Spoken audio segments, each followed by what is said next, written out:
Welcome to Shenandoah University.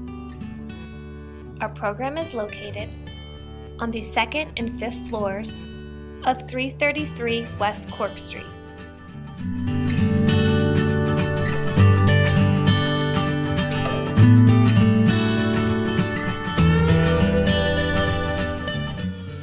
Lot 1 is designated for student parking.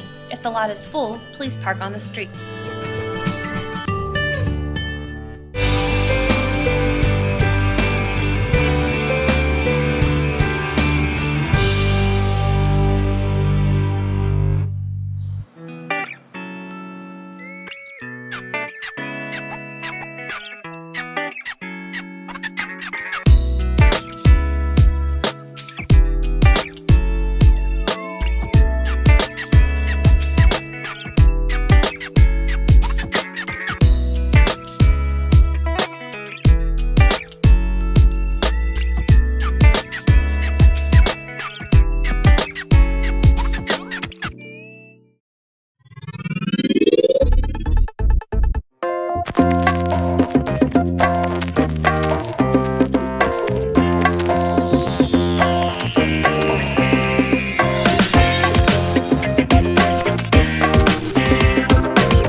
If you need to stay in the area, student rates are available by mentioning that you are an SU student.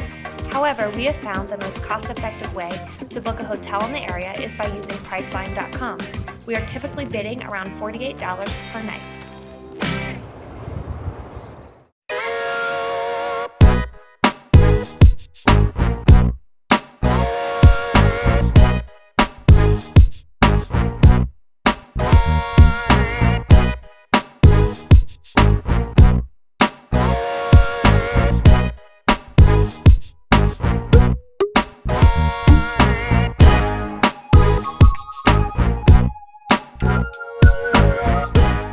So I live in the Solenberger apartments, and it's through campus, and I found out about it online under Red's Life. It's the first year they're doing it, so I'm the first group of people that are living in there. It's an apartment. It's they do it at least either 10 months or for a year, and it goes through tuition, so you don't have to worry about paying from month to month, and that really attracted me because I didn't know if I was going to commute all the way from Williamsburg, which is 3 hours, or find something up here that was closer. And utilities are included. It has a washer and dryer. They have singles, they have doubles, and then they have a quad. I live in a quad. There's all the furniture is there, and it's brand new because it's the first year. Refrigerator, everything is there, and they're really nice. And it's located on the Walk-in Mall where there's restaurants and other neat things.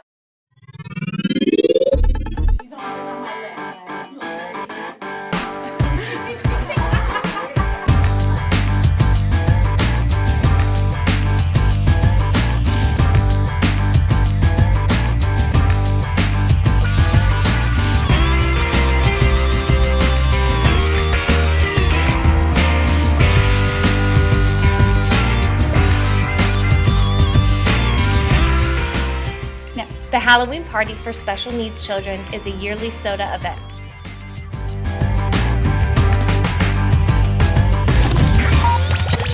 I am a second-year OT student. I'm Sarah Ware, and I'm a second-year OT student as well. And I am the president of SUDOT, which is the Student Occupational Therapy Association. Sarah is the vice president. So SUDOT is a student-run organization that was created to support professional development of Shenandoah OT students, and we do that through education, social, and service opportunities. And then another goal of SUDOT is to promote occupational therapy, and we do this through involvement with the community at the university, local, and state level. And so the primary mission of SUDOT is to complete service projects and to volunteer in our community so that we can not only better ourselves as future OT practitioners, but to also expand the knowledge and recognition of the occupational therapy fields. Awesome. It's just really important that we do that because when we get out into the field and professionals to support, a grassroots type of organization like where we're kind of starting at here, kind of really like, in a smaller group versus going for AOTA. It's really important to be a part of that. And it's kind of a similar type of situation, just really advocating for others, and this is something that we're allowed. This allows us to do that. And as she mentioned, membership in AOTA, it's super important. AOTA is the American Occupational Therapy Association. That is our national organization for OTs, CODAs, and OT students. And they are really the driving force between getting policy and legislation passed for occupational therapy, for protecting the boundaries of our practice from infringement by other professionals. And they really advocate for OT and increase the awareness of our field. So it's super important to join and be a member. Not to mention, as a student member, you get great discounts on books, conference registration. You get the AOTA monthly journal. You get access to AJOT, which is a really great resource when you're doing your research papers and so on.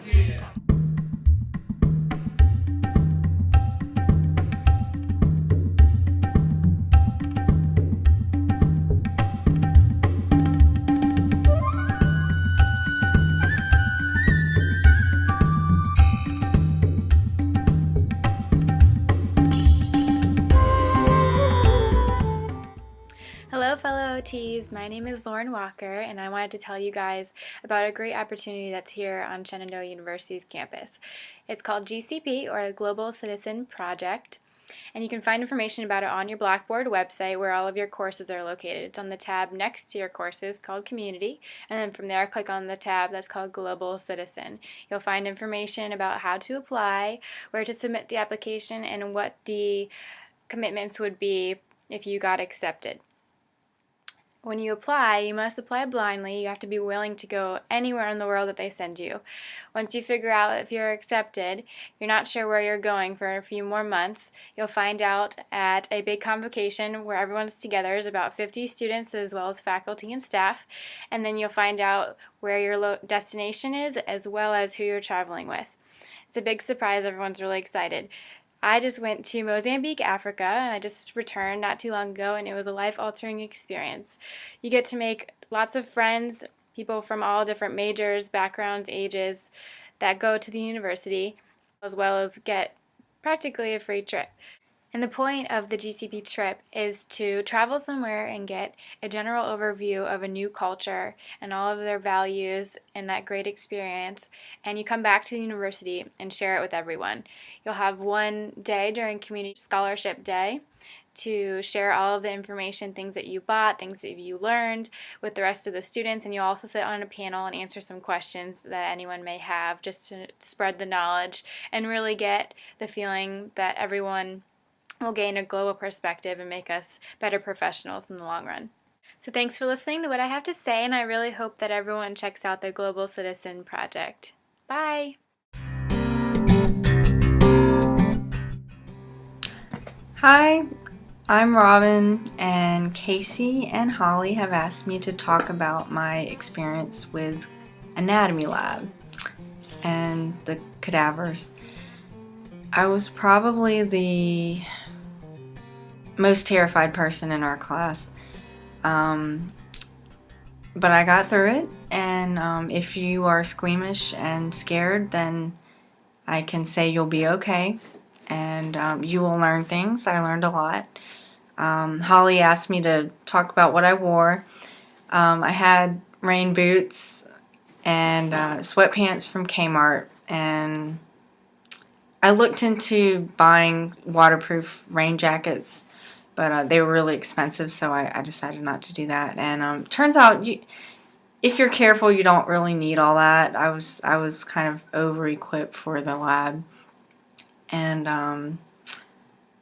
I guess I could just say it was a good learning experience. And if you are scared and terrified, you'll remember a lot because those images are going to stick in your head for a long time, you know. So it definitely helps with the tests to have those pictures in your mind. And like I said, you'll get through it. You'll learn stuff, and good luck. Bye. As part of the program, you will be participating in many unique and fun learning experiences. During your first semester, you will have the opportunity to see what it's like to use a mobility device in your community. Your face-to-face time in the classroom will be filled with many hands-on experiences, inspirational guest speakers, and insight from leaders in the OT community.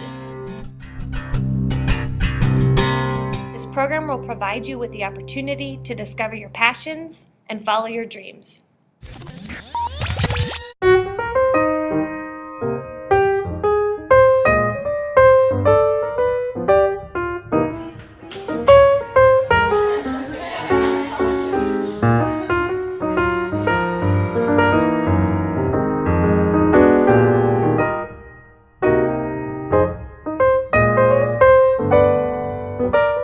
Be sure to take the time to celebrate your hard work and accomplishments with your classmates.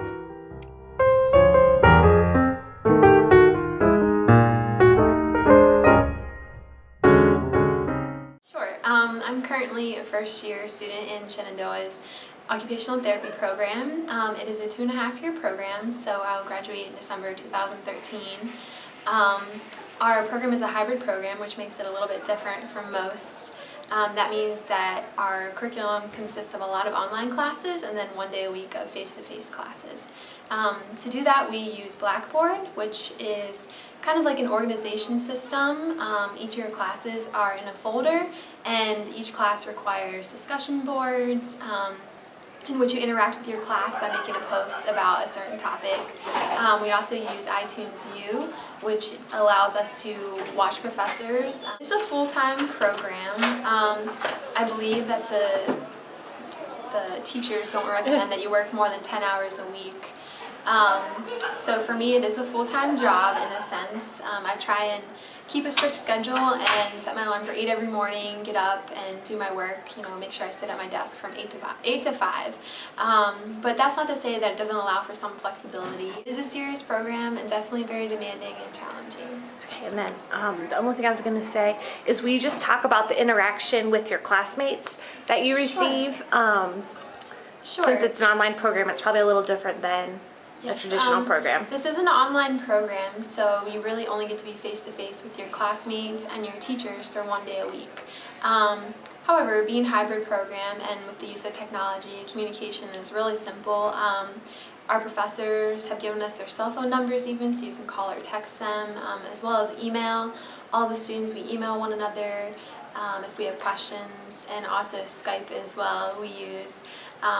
Especially for large group projects. For a lot of your classes, you'll have group projects, and it is somewhat inconvenient that people live in different places. At the same time, that's another advantage of the hybrid program. But Skype allows you all to communicate with one another and get things done just as you would in a conference meeting face-to-face. So. You will not have access to Blackboard content from semester to semester. This means that you won't be able to look at prior assignments or projects if you don't save them to your computer. Therefore, it's important that you always save your assignments to your laptop.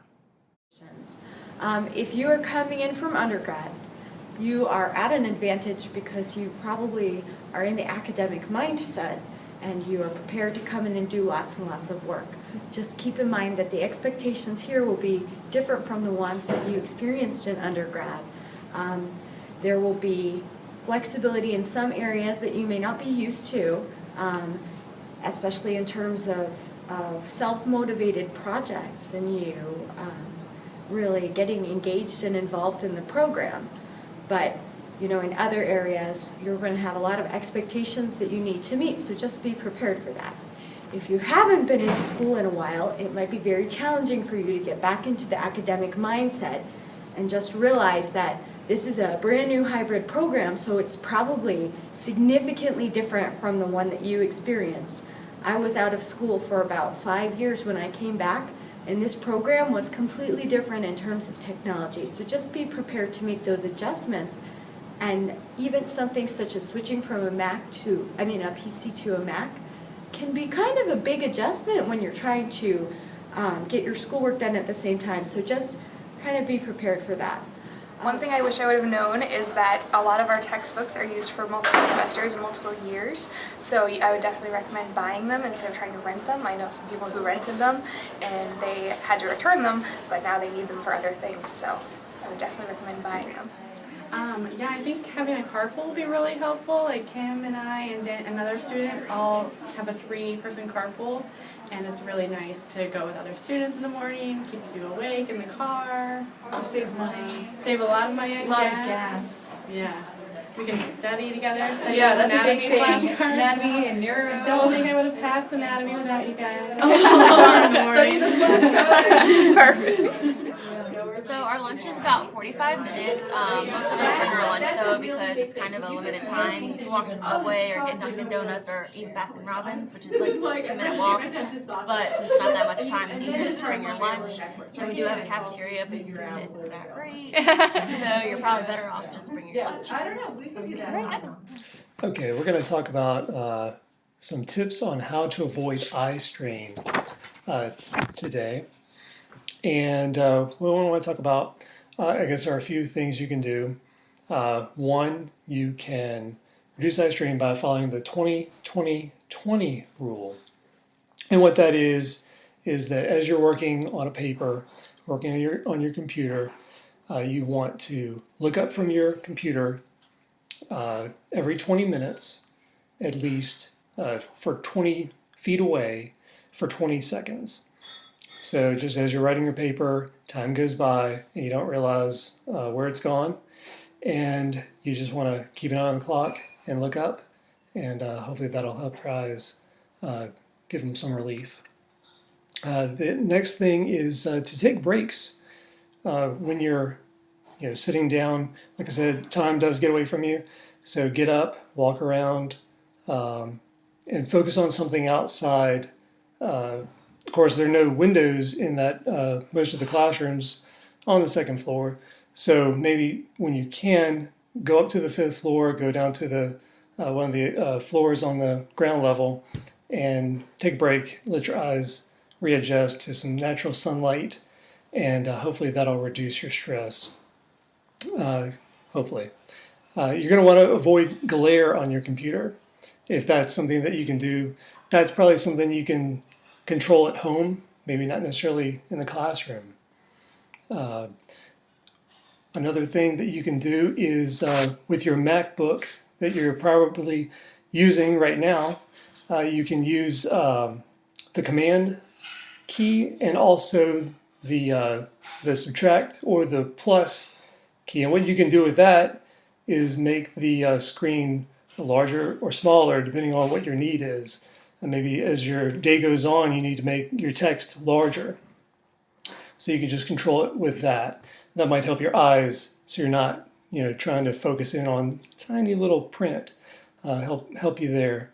Also, you can make your screen brighter or dimmer, depending on the brightness of your classroom or your house. So you can do that as well. Let's see. And the last thing is blink. Normally, apparently, humans blink about 18 times a minute, but studies have shown that we blink less than that when we're working on computers or other devices like your iPod or iPad or whatever you have, your iPhone. So just remember to blink. It doesn't sound so hard, but we forget to, and it happens. So anyways, hope this helps. And hope this helps you avoid some eye strain problems in the future. Okay, thanks.